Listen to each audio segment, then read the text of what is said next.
the way we treat an engine in a boat is just crazy.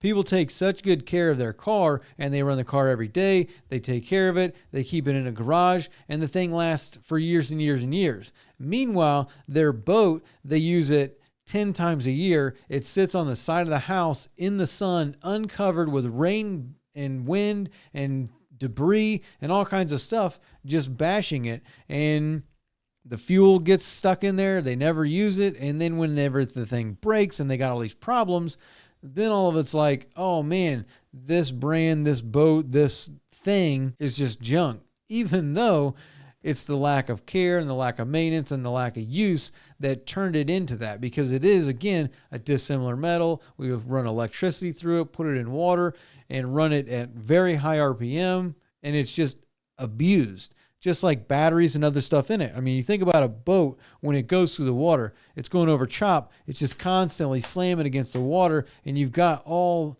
of these components that are taking that abuse.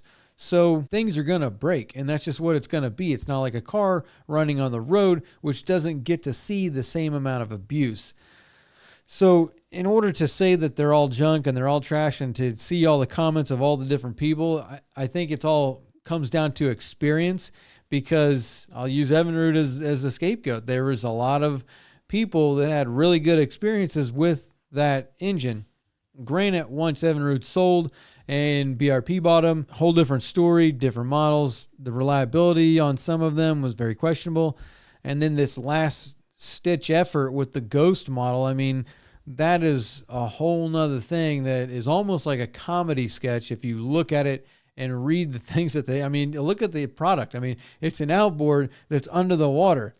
You can't back in a slip because you're afraid of getting water in it. They come with a bilge pump on it. And it's just, the whole thing is a problem just waiting to happen. The G2, the company went bankrupt, so put them out of business. There's a whole discussion over there on that stuff.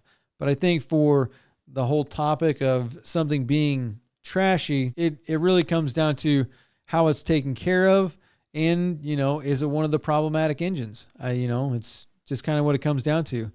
Railroad Fishing Adventures. My Yamaha F-150 horsepower is a 2014. It had 1,700 hours when I bought it nearly 3 years ago. It's now at 4,600 hours, and compared to the rest of the hundreds around model here, all have about 6,000 to 10,000 hours with a few different models over 15,000 hours. With only minor problems here in Rarotonga, Cook Islands. We can all sell our fish as no commercial boats.